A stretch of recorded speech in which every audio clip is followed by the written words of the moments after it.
The thing that I find in particular interesting about the Oblivion remake is that if Bethesda does end up creating it, it opens up an avenue to a whole bunch of other players that potentially won't be able to play Sky Oblivion, as good as the fan-made mod might be.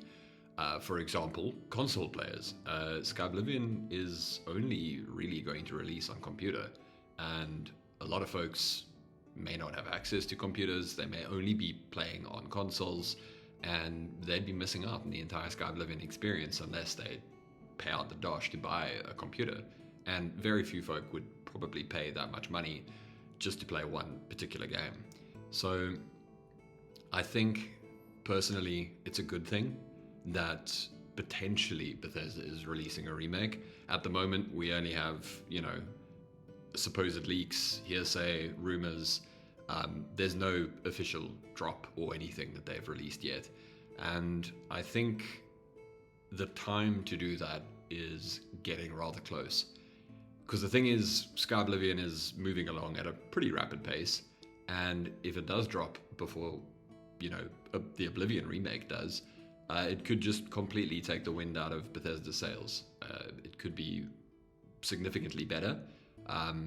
It probably has a lot more in terms of charm, care, and love put into it, because the people who have spent, the better part of 13 years working on this mod, they're doing it for the right reasons. They're doing it because they care about the game, they care about the lore, they care about the universe, and they want to share a more modern, a more up-to-date version with the wider world.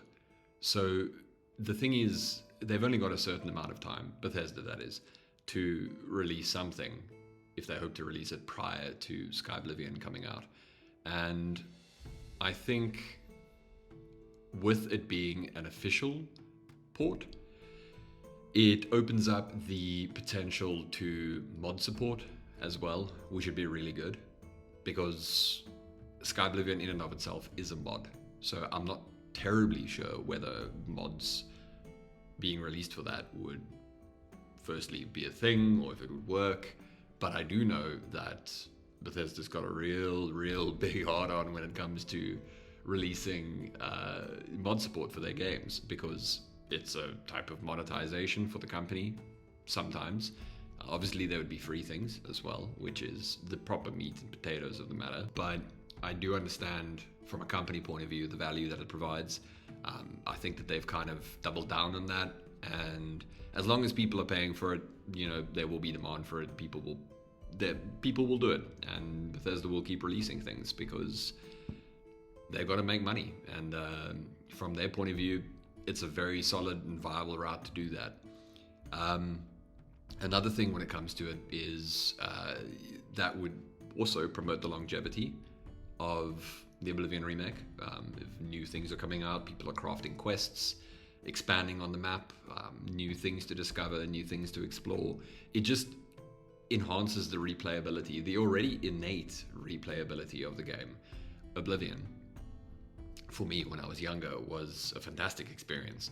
I played it multiple times, different races, different classes, handcrafted classes, which was a fantastic thing that they had in the game.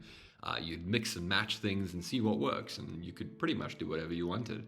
You could be a heavy armor, great sword wielding conjurer if you wanted to. Again, I think that was a fantastic thing Oblivion did, is you could have both hands being used in terms of sword, shield, and still cast spells. You wouldn't have to have a dedicated slot to that magic, which is fantastic in my humble opinion. And I really hope that they keep that, both Sky Oblivion and the Oblivion remake. They both provide vastly different experiences. The one being a fan's idea of what made the original Oblivion so special, and the other being, the people who made it. And I mean that in name only. The people who worked on Oblivion are by and large not part of the company anymore. But the company that made it, recreating, they're not even recreating it, to be completely honest. They've handed it out to a third party, so that they can most likely focus on Elder Scrolls 6. And the third party worked on the Outer Worlds remaster, which albeit did look really good, but at the same time also suffered from very, very many bugs when it released. It wasn't treated very well, or received very well, shall I say, by fans of the game, which is unfortunate because if you're into something and you enjoy something, the last thing you'd like is to hop into a remake and it's even more buggy and has more problems than the original. You'd expect those things to be ironed out. You'd expect the care to be taken in ensuring that it is the best quality and best version of itself that it can be.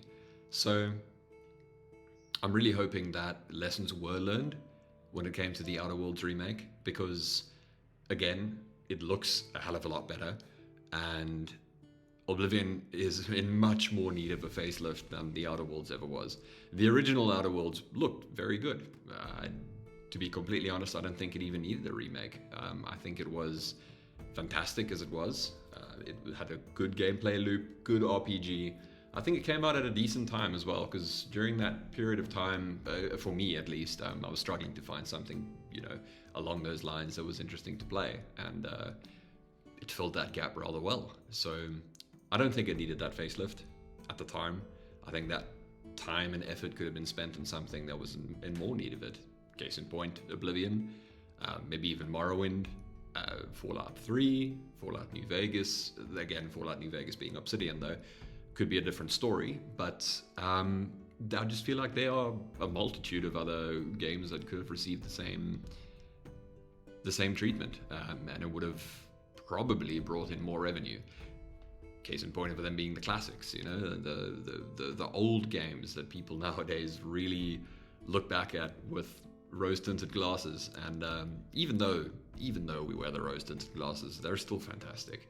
Oblivion, with all of its queries, quandaries, and whys and whats, it's still a fantastic game. It's one of the best role-playing games that I ever played, well, as a boy, and it's to this day fantastic. I mean, I played it recently, not too recently though, because I knew there were grumblings about a remake coming out, and I'm trying my best to hold off on starting a new run until that comes out, because otherwise I experience the whole story twice in a row. Yes, it could be prettier, but playing the same game twice in a short span of time would diminish the experience a little bit.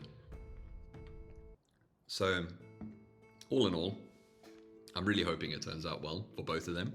I think we need a return to form when it comes to good old school RPGs, where the writing was solid, it was good, people cared about the player's choices, the player was able to experience a living, breathing world, or something that felt like that anyways, and have the freedom to play around and experience it at their own pace.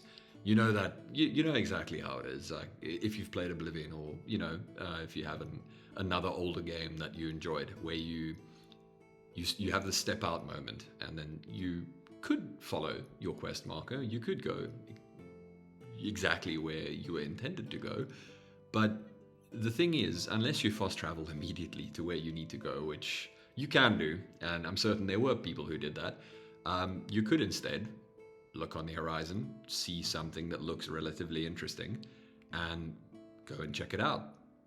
9 times out of 10, there's going to be a story there. Could be small, could be big, but something has happened, and the environmental storytelling of Oblivion was also fantastic. I know that a lot of assets were reused, and sometimes the caves and dungeons felt very samey, but the thing is, it didn't even matter. It was crafted so well. It was such a fantastic experience. You kind of look over the hurdles, you look over the blemishes, and you see the really, really good meat of the matter that lives within.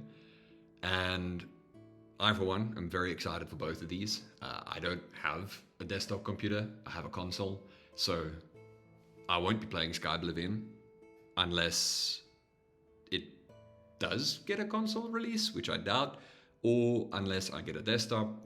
So for me, currently, personally, I'm really hoping the remake does happen.